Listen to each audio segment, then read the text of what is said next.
What's up guys, and welcome back to another EVE Online video.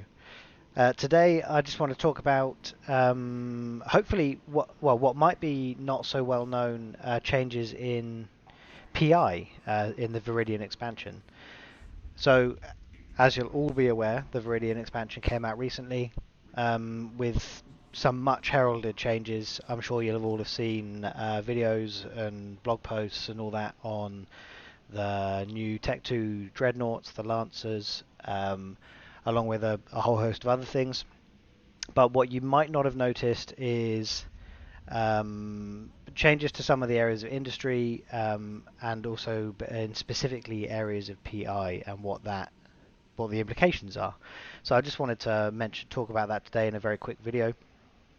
So basically, if you haven't already, go and check out the expansion notes. They've been out a little while now, but you can just go and find them on the EVE News page under Essential Posts. It's just here. And there's a whole load of information in here. There were a lot of changes during the expansion, and I want to talk about corporation projects in another video. So if you're interested in finding out how much flexibility corporation CEOs and directors have when they set these up at the moment, then subscribe to the channel. There'll be a video coming out in the coming days on that. But as we scroll down, we get through all the new stuff. There's quite a lot of corporation stuff actually, including the structure stuff, which you'll have seen. All the tax reforms, which there are plenty of other videos on. And then, of course, the Tech 2 Dreads. But then if you keep scrolling down through all of that stuff, you end up in the there's also the changes to Marauder, which is a really big deal. But again, I think there's other stuff on it. I'll have a look around, and if there isn't, then I'll do a video on it. But keep going through Homefront operations, down into ecosystem and industry changes. And this is where the really interesting bit is. There's one very small line here. This tiny paragraph with one bullet point. We're making it much easier to haul PI commodities as well, as it now requires fewer active inputs to manage since the space of all storage facilities and spaceports is effectively doubled. Volume of all PI commodities reduced by 50%. Now, that might not sound like a very big deal, but as is covered in this single sentence, it's obviously easier to haul PI commodities now. You can haul twice as much. They were pretty cumbersome before. It was pretty annoying, and especially when you've got to haul materials between your planets to get the industry moving. Was pretty annoying, and it's made a big difference already. But as they've mentioned here, as a deliberate action, effectively the space of all storage facilities and spaceports is doubled, and they mean on the planet storage facilities. And what that means in practice, the volume is reduced, nothing else has changed, okay, just the volume of PI commodities. So if we have a quick look at a planet, what this means is that it's just become a whole lot more passive. Like, it was already pretty darn passive, to be honest. Like, it wasn't difficult. It was a great way to make easy ISK. It's just got a whole lot more passive because volume is halved, but the storage facility, same volume, spaceport, same volume, so you can move and store twice as much around. But the rate of production hasn't changed at all, because all the facilities use units, not volume, and these units haven't changed. So the extraction facility does everything in units. So I'm getting 8,598 units in a minute's time, and then each one of these uses 3,000 units and outputs 20 units. None of that has changed. Only the volume has changed. So now all of your facilities are producing the same amount of PI. That's not changed at all, but you can store double, you can launch double, you can haul double. So everything now requires half of your time, half of the input that you put in before, which is it was already passive, is now a no-brainer. Like, do PI. It's if you go and check out some of my other videos, like I'll link a video I did quite a long time ago on can you plex with PI up in the top corner, where you'll get to see my full setup. But it's like it's a no-brainer. Like, you can make a couple of billion a month with one or two accounts with such low effort. Now you just kind of have to. Excuse me. So all my planets on this character are just extraction. So that's obviously relatively simple. But what it means is I set my cycle timers for 24 hours. That's not going to change.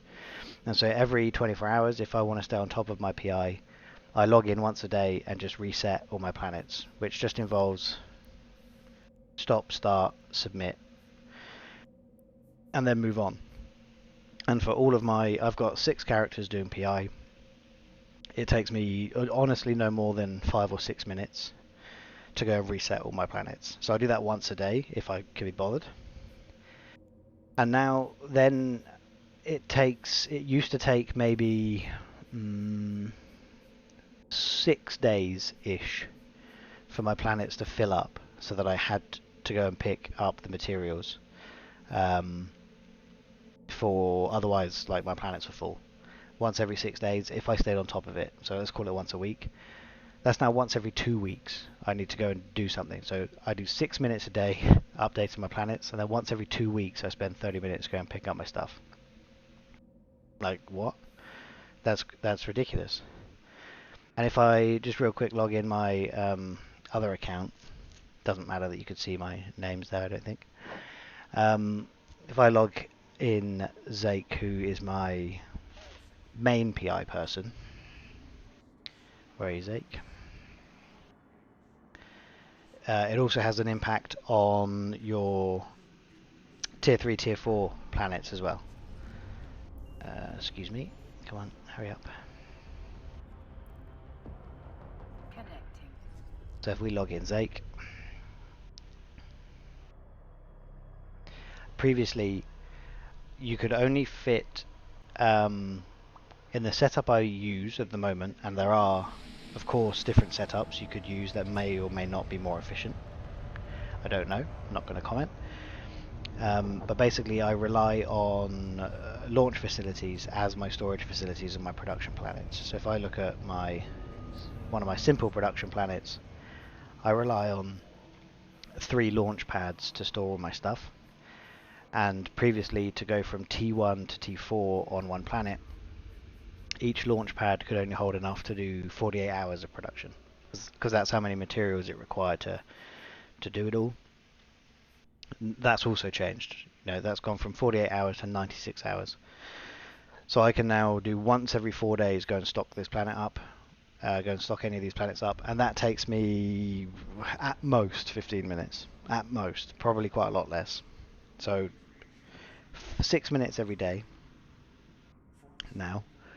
Every 4 days, 15 minutes, and then every 2 weeks, half an hour.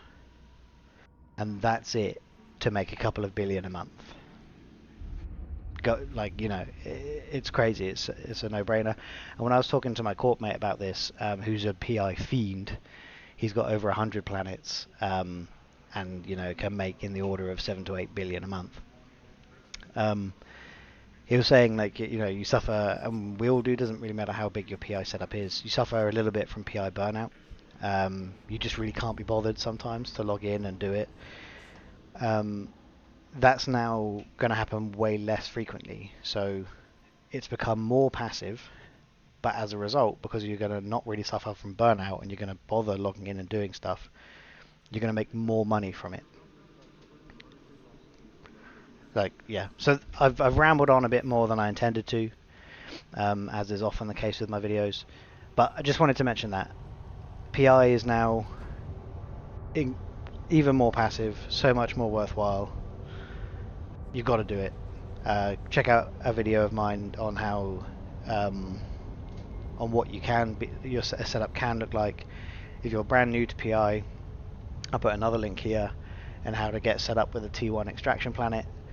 And if you enjoy them, subscribe to the channel, because I'll be doing more about how to do extraction of 2 T1 materials from one planet, and setting up a advanced facility and all that kind of stuff in a bit of a series.